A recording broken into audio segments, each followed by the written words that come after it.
कैलाश पर्वत पर भगवान भोलेनाथ विराजमान होकर माता पार्वती को श्री रामचरितमानस की कथा सुना रहे हैं। कथा के दौरान भगवान भोलेनाथ ने माता पार्वती को भगवान श्री राम के अवतरण की कई कथा बताई।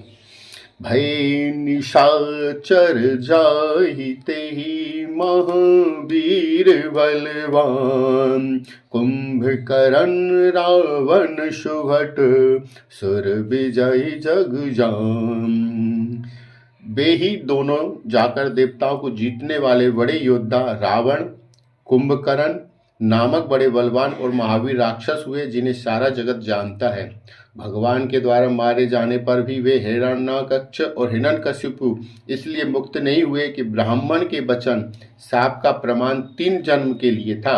अतः एक बार उनके कल्याण के लिए भक्त प्रेमी भगवान ने फिर अवतार लिया। कश्यप अदिति तहाँ पितु माता, दशरथ कौशल्या ख्याता। एक कलप एहि विधि अवतारा, चरित पवित्र किए संसारा। वहाँ उस अवतार में कश्यप और अदिति उनके माता पिता हुए, जो दशरथ और कौशल्या के नाम से प्रसिद्ध थे। एक कल्प में इस प्रकार अवतार लेकर उन्होंने संसार में पवित्र लीलाएं की। एक कल्प सुर देख दुखारे, समर जलंधर शन सब हारे।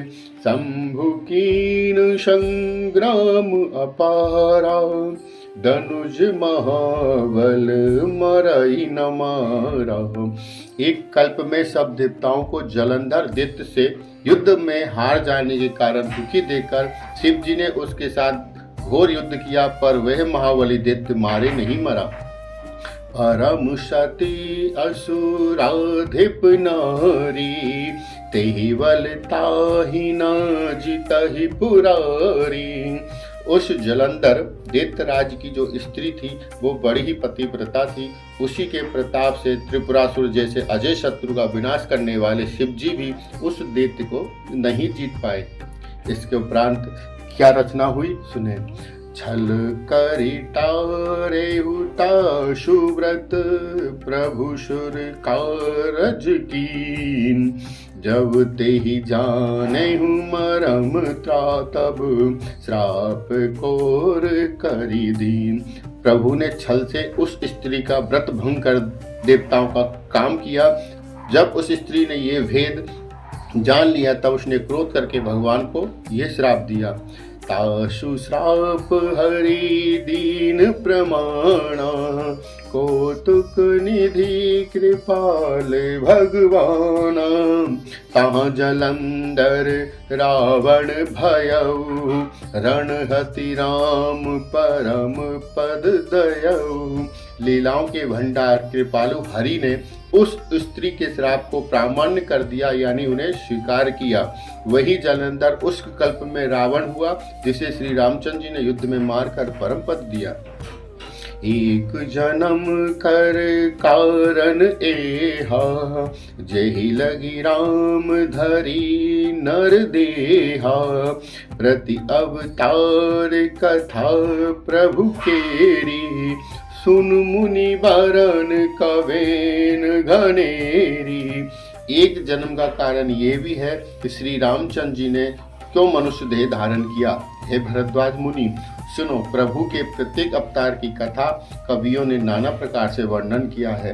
नारद श्राप दीन एक बारा, कलप एक तेहि लगी अवतारा।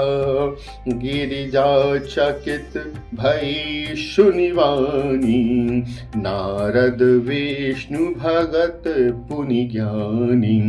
एक बार नारद जी ने भी भगवान विष्णु को श्राप दिया था कि इसी कल्प में वो अवतार हुआ। यह बात सुनकर पार्वती जी भी बड़ी चकित हुई और बोली कि नारद जी तो विष्णु भक्त और ज्ञानी हैं। कारण कवन श्राप मुनि दीना, का अपराध रमापति कीना। यह प्रसंग मोहि कहु पुरारी, मुनि मन मोह आचरज भारी। मुनि ने भगवान को श्राप किस कारण से दिया? लक्ष्मीपति भगवान ने उनका क्या अपराध किया था? हे पुरारी शंकर जी, ये कथा मुझे कहिए। मुनि नारद के मन में यह मोह किस तरह से आया, ये भी हम जानना चाहते हैं। तब महादेव जी ने हंस करके कहा कि कोई न ज्ञानी है न मूर्ख। जब श्री रघुनाथ जी जब जिसको जैसा करते हैं उसी क्षण वो वैसा हो जाता है। जेहि जस भगवान श्री राम की कथा बहुत ही पावन, निर्मल और गंगा यमुना सरस्वती जैसी निश्चल प्रेम भाव से जुड़ी हुई है। श्री गोस्वामी तुलसीदास जी ने इस कथा को श्री रामचरितमानस में चौपाइयों और दोहों छंद के माध्यम से सभी सनातन धर्म प्रेमियों के लिए एक आदर्श ग्रंथ के रूप में रखा, जिसे वेदों ने भी स्वीकार किया। आप हमारे भारत की जन आवाज़ चैनल के माध्यम से सुन रहे हैं श्री रामचरितमानस। कृपया इसे पूरे शांत मन से अवश्य सुनें। हमारे हर एपिसोड को फॉलो करने के लिए भारत की जन आवाज़ पेज को ज़रूर फॉलो करें। वहीं सभी सनातन धर्म प्रेमियों से ये भी निवेदन है कि इस श्री राम कथा के सभी एपिसोड को आप अधिक से अधिक सनातन प्रेमियों के समक्ष पहुंचाने के लिए इसे शेयर करें।